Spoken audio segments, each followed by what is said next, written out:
Assalamualaikum warahmatullahi wabarakatuh. Berjumpa lagi pada seri Seven Habit.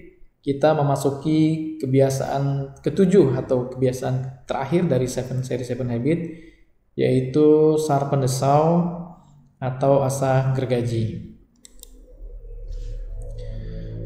Nah, kita telah menyelesaikan 6 habit dalam materi Seven Habit dari Stephen Covey, mulai dari jadilah proaktif sampai yang terakhir di habit ke-6, wujudkanlah sinergi, di mana ke-6 habit ini saling berkaitan, dibagi menjadi 2 area kemenangan.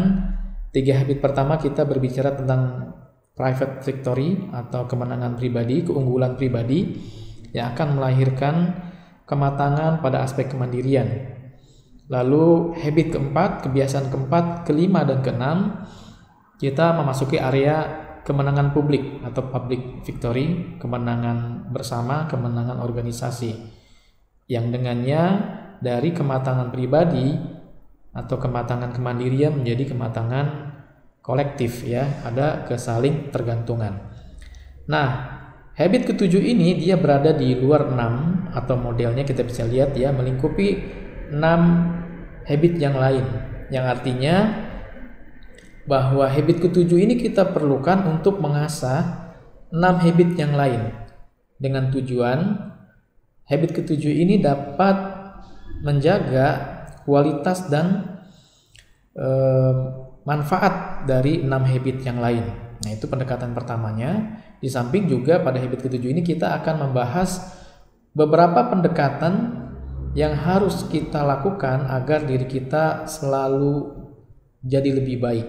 Ibarat sebuah gergaji yang selalu diasah, dia selalu tajam, gitu ya. Sebagai ilustrasi saya mengangkat sebuah kisah, ya, sebuah perumpamaan. Misalnya kita sedang pergi ke sebuah hutan, di mana di situ kita bertemu dengan salah seorang atau beberapa orang yang sedang menebang pohon, ya. Anggaplah dia adalah memang pekerja untuk menebang pohon, ya, dengan gergajinya menggergaji pohon. Kita melihat sepertinya mereka kelelahan, ya, mungkin mereka sudah bekerja berjam-jam, sudah sangat lelah, jadi produktivitas dalam penebangannya atau pekerjaannya semakin menurun, ya. Kita mengusulkan, ya, karena melihat kondisi demikian, mereka lelah, produktivitasnya rendah, menurun, gitu ya. Kita menyarankan bagaimana kalau mereka beristirahat dulu, ya, agar lebih fresh dan juga bisa mengasah gergajinya agar bisa lebih tajam.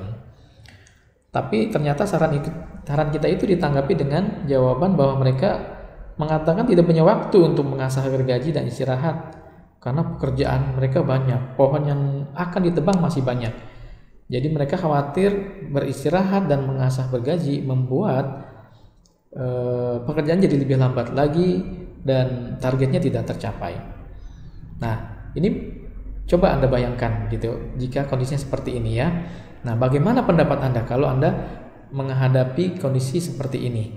Ya, kita menyarankan untuk si penebang pohonnya beristirahat dan mengasah gergaji dengan harapan dia menjadi lebih segar, tenaganya atau energinya kembali lagi, ya, dan gergaji menjadi lebih tajam, yang pada akhirnya kita berharap mungkin, ya, dia bisa bekerja lebih produktif, lebih naik, ya, dan pohon yang tebang semakin banyak dan targetnya tentu tercapai, ya. Tapi kalau ternyata mereka nggak mau, ya, mereka tidak menerima pendapat kita dengan mengatakan bahwa pekerjaannya begitu banyak, beristirahat dan mengasah gergaji hanya akan memakan waktu yang harusnya dia pakai untuk menebang pohon.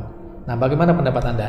Nah, boleh ditulis nanti di kolom komentar, ya, kolom komen, bagaimana pendapat Anda terkait dengan ketika kita menghadapi sebuah pekerjaan yang begitu banyak, kita berpikir kita harus menyelesaikan segera dan tidak ada waktu untuk istirahat, dengan kita mempertimbangkan untuk beristirahat agar lebih segar dan mengasah alat yang kita gunakan agar dia bisa lebih baik saat digunakan. Nah, dari sini sebenarnya kita bisa menyimpulkan, ya, dari Stephen Covey sendiri. Stephen Covey dengan Sharpen the Saw-nya mengatakan bahwa mengasah gergaji itu artinya kita sebenarnya sedang meluangkan waktu untuk menyegarkan diri kita.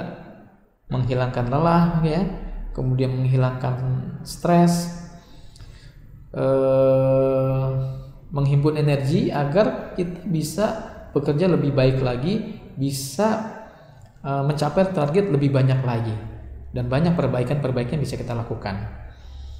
Karena jika kita tidak menyegarkan diri kita, maka kita tidak tumbuh, artinya kita itu terlalu matang, mungkinnya sudah terlalu lelah dan bisa jadi menjadi membusuk kalau ibarat sebuah buah. Jadi kita beristirahat atau mengasah gergaji itu supaya energi kita kembali pulih, kemampuan kita menjadi lebih baik, dan produktivitas kita menjadi tinggi ya, untuk mencapai target atau menyelesaikan masalah yang kita hadapi. Nah, sehingga menurut Covey, gagal meluangkan waktu untuk menjagarkan diri kita sendiri artinya kita tidak jadi lebih baik. Ya, memaksakan mengerjakan pekerjaan, diporsir habis-habisan, itu hasilnya tidak lebih baik dibanding kita coba ambil waktu sejenak untuk beristirahat agar kita segar pikirannya, tenaganya juga segar. Kemudian peralatan atau keterampilan yang kita miliki menjadi lebih baik juga. Nah, sehingga nanti harapannya pekerjaan menjadi lebih efektif dan kita semakin kuat ya, semakin performanya semakin baik. Tapi kalau tidak, bisa jadi pekerjaan kita jadi tidak efektif dan kita menuju pada kondisi yang terus terpuruk. Bahasanya burnout, bahkan kita akan terbakar habis. Nah, jadi pentingnya mengasah gergaji dalam kehidupan kita, dalam pekerjaan kita, dalam karir kita, bahwa dia akan menyegarkan dan meningkatkan kemampuan kita dalam menghadapi tantangan, pekerjaan maupun masalah, itu ya. Sehingga kita bisa melakukan penyegaran pada diri kita untuk 4 dimensi yang harus kita asah. Ini penting karena kehidupan kita, dunia di sekitar kita terus berubah sangat cepat bahkan. Nah, kalau kita tidak mampu menyesuaikan dengan mengasah diri kita, maka kita akan tergilas, kita akan kalah. Kita merasa sudah sangat baik misalnya ya, ternyata kebaikan kita atau kemampuan kita itu sudah tidak relevan mungkin ya. Nah, ada 4 dimensi yang harus kita selalu asah dalam kehidupan kita agar kita selalu dalam kondisi yang prima untuk menghadapi tantangan, pekerjaan, target, bahkan permasalahan-permasalahan dalam kehidupan kita. Aspek pertama adalah aspek fisik atau tubuh. Nah, ini kaitannya dengan kesehatan fisik kita ya, kebugaran diri kita termasuk. Dan hal ini dikatakan kesejahteraan itu tercukupinya kebutuhan kita. Nah, ini harus menjadi sesuatu yang kita perhatikan. Ya, walaupun ini fisik ini sebagian besar kita selalu memperhatikan ya, diantaranya misalnya makan, istirahat, itu adalah memenuhi kebutuhan fisik. Tapi bagaimana aspek mengasahnya agar fisik kita staminanya bagus untuk mengejar tantangan-tantangan, untuk menyelesaikan target-target. Yang kedua, aspek mentalitas atau mental ya, itu terkait dengan otak. Di sini katakan bahwa otak kita itu mempengaruhi mentalitas kita,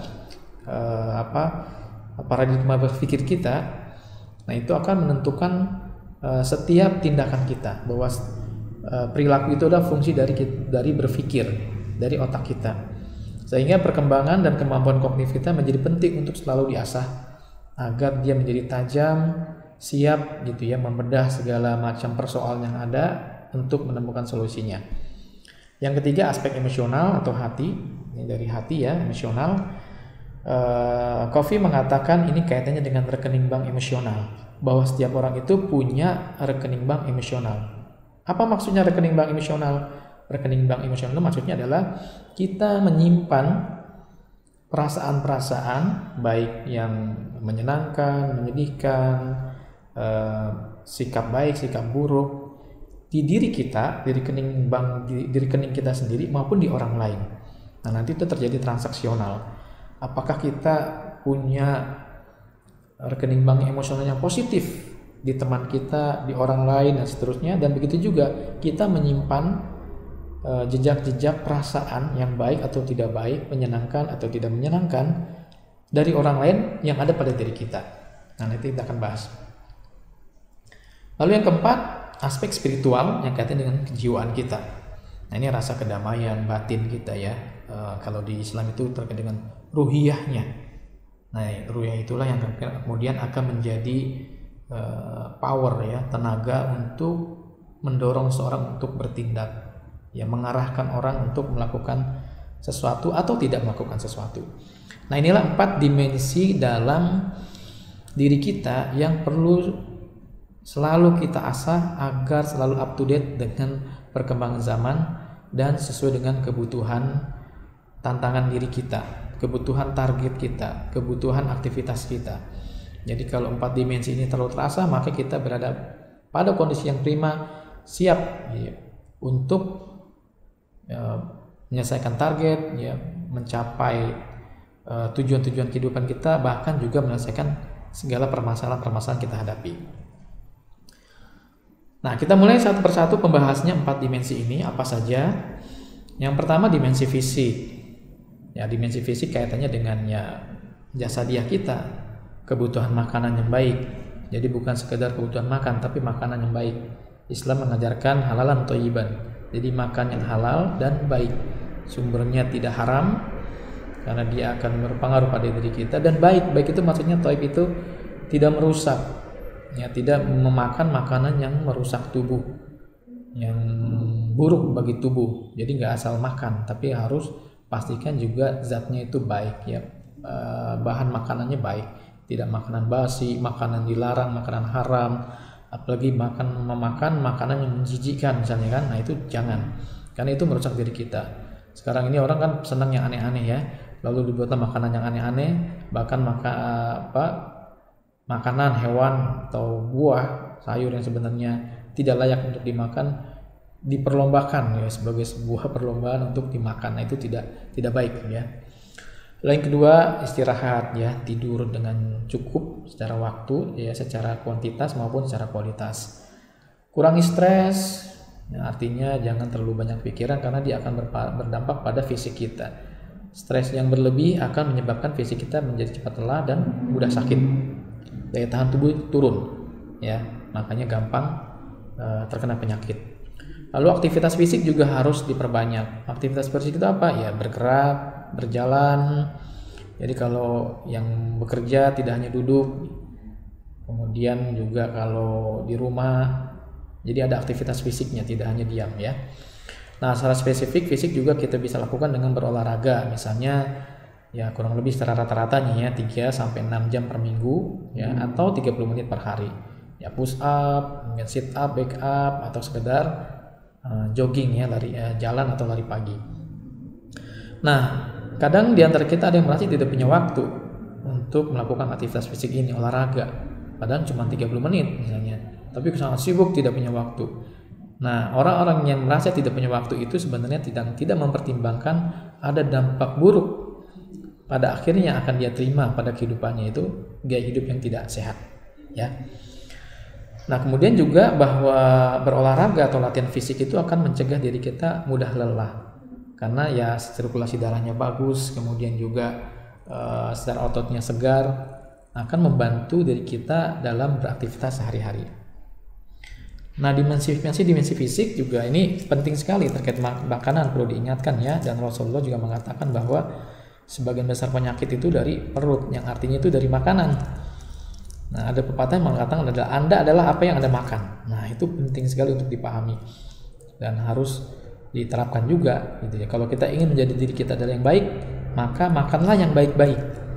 Jangan makan makanan yang buruk-buruk gitu ya. Misalnya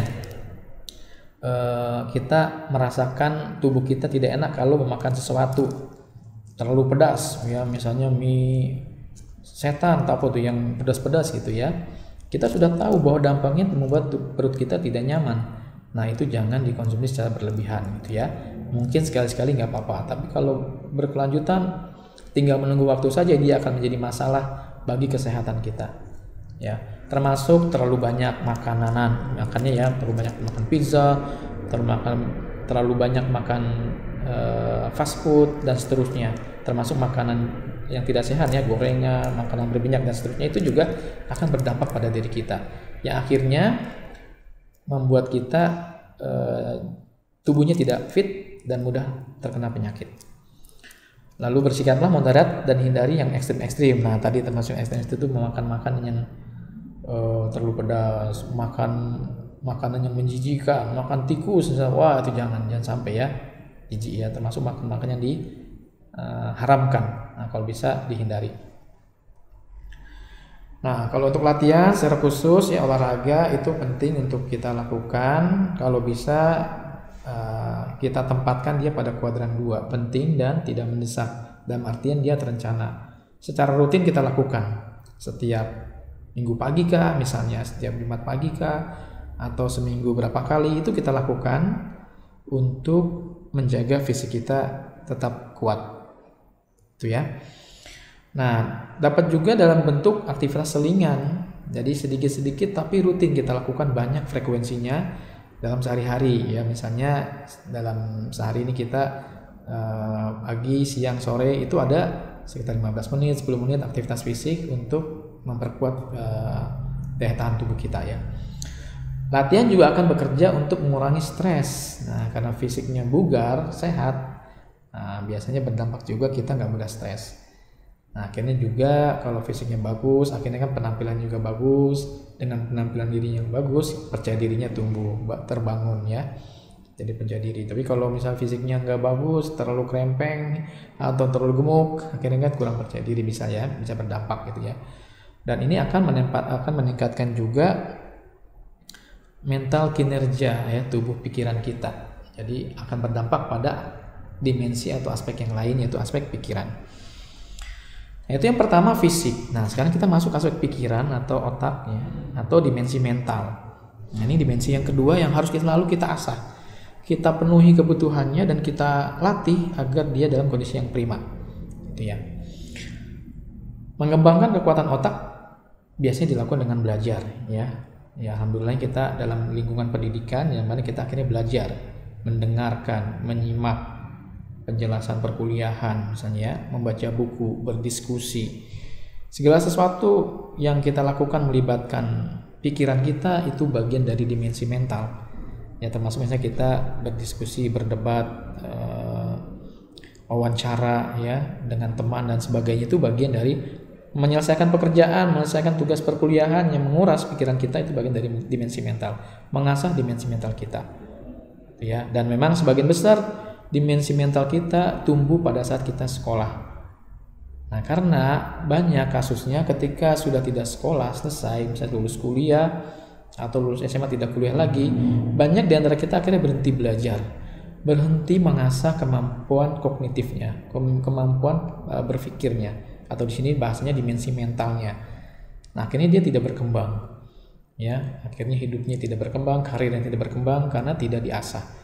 Itu ya. Nah, maka kita perlu terus menjaga budaya membaca, berdiskusi, berdebat, menulis, mendengarkan, mengamati, menganalisa sebanyak mungkin.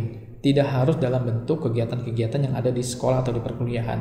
Kita bisa bergabung dalam komunitas-komunitas yang bisa mewadahi atau organisasi ya. Bisa juga yang bisa mewadahi semua aktivitas ini ya, membaca, berdebat, berdiskusi, menulis, mendengarkan dan seterusnya.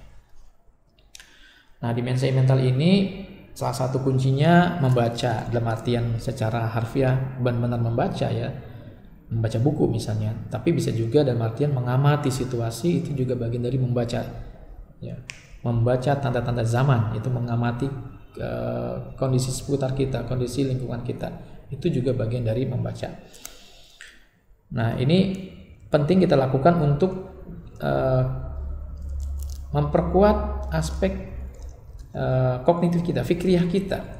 Jadi kita akan dapat pemahaman baru, ide-ide baru itu dari membaca. Nah, kalau kita nggak mau baca, malas, maka tidak berkembang kemampuan ide-idenya, inovasinya, kreativitasnya dan seterusnya. Nah, untuk membaca ini atau mempertajam kemampuan mentalitas dari pikiran kita, kita harus juga meletakkan diri kita pada kondisi bahwa kita masih banyak nggak tahu, atau bahasa yang paling agak kasarnya, kita tuh bodoh. Dengan merasa diri kita bodoh, kita jadi terdorong ingin terus belajar. Sebagaimana Steve Jobs mengatakan ya, stay foolish, stay hungry ya. teruslah merasa bodoh, teruslah merasa lapar. Jadi pengen terus belajar. Tapi kalau sudah merasa serba tahu, paling tahu, udah banyak tahu, nah akhirnya nggak berkembang, nggak mau belajar lagi. Itu ya. Lalu yang ketiga, yang paling terpelajar dan mampu di antara kita adalah yang sejak dulu memutuskan bahwa mereka tidak akan pernah cukup tahu, merasa tidak pernah puas dengan ilmu pengetahuan, pengen cari lagi. Nah itu adalah yang orang pembelajar sejati ya. Nah tinggal kita mau memilih mana, merasa hebat dengan merasa serba tahu, atau kita pengen terus belajar ya untuk di masa-masa yang akan datang. Nah penting juga dalam konteks penguatan dimensi mental ini kita menetapkan topik atau tema yang menjadi penguasaan kita. Kita menguasai materi apa sih yang itu menggambarkan akan menjadi personal branding kita. Sangat menguasai bidang aplikasi misalnya, database, bisnis dan seterusnya ya. Jadi setiap orang harus punya personal branding, dia menguasai di mana, dan perdalam pengetahuan Anda di situ, maka akan menjadi memperkuat salah satu dimensi yang ada pada diri kita, yaitu dimensi mental. Nah, yang terakhir dalam konteks pembelajar sejati juga kita bisa belajar di mana saja. Bisa di kampus, bisa di luar kampus, di rumah, di perjalanan. Jadikan setiap kesempatan dalam hidup kita adalah tempat belajar kita, atau dunia ini adalah kampus kita untuk kita belajar dengan siapapun, dengan kapanpun, dan dengan mempelajari apapun gitu, yang itu memberikan manfaat pada kekuatan kognitif kita ya. Nah pertumbuhan mental atau kognitif ini sangat penting, bahwa dunia ini terus berubah sehingga ide-ide baru pun harus tumbuh. Kita harus banyak tahu dengan kondisi-kondisi yang terkini seperti apa ya.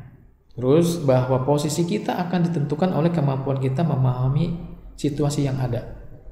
Jadi kalau kita nggak tahu teknologi sekarang nih misalnya ya, yang ngerti, maka kita tempatnya bersama orang-orang yang gaptek misalnya, karena kita nggak mau belajar, nggak ngerti cara menggunakan perangkat-perangkat terbaru dalam pembelajaran misalnya, nggak ngerti Zoom. Tapi karena kita mau belajar, akhirnya kita berada pada posisi yang mampu beradaptasi dengan perkembangan teknologi ya. Nah terus kita juga harus mampu memahami semua yang ada ya, tentunya yang sesuai dengan kemampuan kita sedapat mungkin perkembangan zaman. Jadi pengetahuan itu menjadi penting, walaupun nggak harus ahli di semua bidang, tapi minimal kita mengetahui perkembangan yang ada. Nah yang terakhir terkait dengan pertumbuhan mental, artinya bahwa orang yang ini di materi habit ke-5 ya, orang yang mampu memahami orang lain, dia akan mudah dipahami, yang pada gilirnya akan lebih mudah berpengaruh dan lebih mudah berdampak dibanding yang lebih banyak menuntut. Kenapa? Karena orang yang bisa memahami orang lain, dia jadi tahu orang-orang di sekitar dia, atau jika dia seorang pemimpin, orang yang dia pimpin itu pola pikirnya gimana, cara berpikirnya seperti apa. Jadi dia akan menggerakkan dengan cara yang tepat sesuai dengan cara orang yang dipimpinnya berpikir, dan itu dia bisa dapatkan ketika dia mau mendengar, bukan lebih banyak berbicara, dengan cara lebih banyak memahami. Nah itu juga bagian dari pertumbuhan mental ya. Oke, yang kedua sudah ya. Jadi pertama dimensi fisik, yang kedua dimensi otak atau pikiran, yang ketiga dimensi hati atau perasaan, atau dimensi emosional yang ketiga. Nah tadi kata kuncinya dalam konteks dimensi emosional adalah rekening bank emosional, bahwa kita dalam berinteraksi itu punya rekening bank, saling memberikan debit dan kredit lah gitu ya, saling menyumbang. Saya mendapatkan kredit positif atau negatif misalnya dari interaksi dengan Anda, atau sebaliknya Anda mendapatkan kredit positif atau negatif dari interaksi dengan saya. Nah kita harus meluangkan waktu untuk mengembangkan setiap akun rekening emosional kita ya. Kita pikirkan dengan si A, si B, si C, kita data rekening emosionalnya seperti apa. Jangan sampai kemudian kita nggak tahu, ternyata ada orang yang lebih banyak kita berikan dampak atau respon negatif, perasaan negatif, akhirnya dia menjadi tidak respect kepada kita, dan kita nggak tahu itu, dan seterusnya ya. Jadi kita perlu tahu petanya interaksi kita atau posisi kita di diri orang lain itu seperti apa. Nah, jadi rekening bank emosionalnya harus bisa diaudit, harus bisa dicek. Seperti apa saya menurut si A, menurut si B, dan bagaimana saya memandang si D, si E, dan seterusnya. Nah, itu ada transaksi emosional antar setiap orang, gitu ya. Nah, beberapa aktivitas yang bisa kita lakukan untuk bagian dari transaksi emosional tadi, ya, rekening bank emosional, misalnya dengan menulis surat, membuatkan ucapan selamat hari ulang tahun, ya, milad, hari-hari spesialnya dikasih hadiah, itu akan jadi rekening bank. Dia akan ingat bahwa saya pernah dapat hadiah pada saat milad dari si A. Berkesan, gitu ya. Ketika ada teman yang kesulitan dibantu, ada yang tidak punya sesuatu, ya, dibantu dan sebagainya. Nah, itu juga bagian dari ini, ya. Telepon hadiah kecil tadi, ya, makan bersama, berinteraksi bersama, dan seterusnya. Nah, dimensi emosional ini kalau yang utamanya adalah diri kita dengan apa yang di luar kita. Jadi bukan diri kita dengan diri kita sendiri, tapi dengan apa yang di lingkungan kita. Apalagi kalau kita berkomitmen mengedepankan tujuan bersama, mengedepankan orang lain, maka kita akan mendapatkan lebih banyak, kan begitu, ya. Semakin banyak memberi, semakin banyak menerima. Tapi semakin banyak menuntut, semakin sedikit bisa jadi menerimanya, ya. Nah, jika kita merasa tidak nyaman secara emosional, ya, misalnya karena kita terlalu egois atau asosial, nah, kita sulit untuk berkomitmen pada diri sendiri juga pada orang lain dalam berinteraksi. Akhirnya nanti jadi masalah, kita akan kesulitan, gak punya teman, gak ada yang mau membantu, dan seterusnya. Jadi dia akan menjadi ganjalan, gitu ya, menjadi batu sandungan untuk dalam segala aspek kehidupan kita. Nah, yang terakhir dalam konteks dimensi emosional, luangkan waktu untuk bahagia. Nah, ada bukan pepatah, ya, ungkapan jangan lupa bahagia. Nah, itu penting karena dia akan memperkuat emosional kita, bahwa kebahagiaan itu adalah kunci untuk menjaga hati kita untuk sehat dan kuat, ya, termasuk mungkin bercanda, tertawa, ya, seperlunya dengan teman-teman. Itu bagian dari memperkuat dimensi emosional kita. Nah, yang terakhir, dimensi spiritual dari kejiwaan kita, bahwa dimensi spiritual adalah komitmen terhadap sistem nilai yang kita yakini benar. Jadi setiap orang itu punya sistem nilai, yang sistem nilai itu yang menjadi koridor dia melakukan sesuatu atau tidak melakukan sesuatu, dia bersemangat atau dia takut, ya. Kalau umumnya dia berbentuknya, ya, sebagian kita, ya, sebagai orang beragama, ya, agama yang membuat kita berharap ada pahala, membuat kita takut misalnya dosa. Nah, sistem nilai itu yang akan menjadi pemandu dan membingkai kehidupan kita menjadi lebih beradab, gitu ya. Jadi bayangkan kejiwaan orang yang tidak beragama biasanya jadi tidak beradab, ya, tidak ada penghargaan karena dia terbiasa tidak punya aturan, gitu ya. Nah, dimensi spiritual inilah yang memberi makna yang besar pada diri seseorang, ya, apapun itu, ya, kondisinya. Biasanya dia jadi punya semangat, energi yang luar biasa ketika value atau nilai-nilai yang dianutnya itu juga kuat. Dan ini sudah banyak yang membuktikan, ya. Bahkan McD sendiri ketika awal berdirinya itu sudah membuktikan bahwa karyawan yang punya nilai spiritual itu lebih menguntungkan bagi perusahaan dibanding karyawan yang tidak memiliki nilai spiritual. Spiritual dalam arti ini nilai yang diyakini, khususnya agama, yang religius. Karena orang yang tidak religius, tidak punya nilai spiritual, itu orang yang cenderung tidak mau diatur. Orang tidak mau beragama kan tidak mau diatur. Sulit bagi perusahaan untuk mengarahkan orang yang nggak mau diatur, ya. Orang yang merasa nggak punya ketakutan, padahal manusiawinya setiap orang pasti punya takut. Tapi orang yang tidak beragama merasa tidak takut Tuhan. Akhirnya ini menjadi sembarangan saja, dan itu juga tidak baik dalam konteks karir, ya, pekerjaan orang yang tidak punya nilai spiritual atau nilai religius. Nah, jadi orang akan menjadi lebih berharga ketika dia dibingkai dengan nilai-nilai keagamaan atau nilai-nilai spiritual. Nah, yang juga bisa kita lakukan untuk memperkuat dimensi spiritual kita adalah membuat catatan refleksi Kalau bahasanya Islam itu muhasabah. Ya, muhasabah, kita renung, apalagi kita catat apa yang salah dan apa yang harus perbaiki, apa yang harus ditingkatkan, kenapa begini, mengevaluasi diri. Itu akan memperkuat jiwa kita. Sekali-kali perlu kita lakukan, ya, akan mematangkan diri kita. Nah, terakhir, bahwa bagian penting dari dimensi spiritual adalah membuat pernyataan misi pribadi, punya misi spiritual yang baik. Bahwa misi spiritual juga akan mengcover dimensi-dimensi yang lain, ya, dimensi fisik, dimensi akal, dan dimensi emosional tadi, ya. Jadi kita harus punya pernyataan misi pribadi. Maksudnya apa akan saya lakukan, ya, untuk mencapai tujuan hidup saya dan seterusnya. Pernyataan misi pribadi harus mampu mendorong kita melakukannya. Jadi kalau belum bisa mendorong kita berbuat, maka pernyataan misi pribadi atau visi kita tadi, visi misi kita itu belum kuat. Hanya pura-pura, ya, hanya deretan kata-kata saja yang tidak bisa diwujudkan, ya. Nah, dengan pernyataan pribadi kita juga akhirnya bisa mengevaluasi, yang merenungkan kenapa saya harus melakukan ini, apa pentingnya buat saya, dan kita bisa evaluasi pada waktu tertentu ketika kita sudah melakukannya.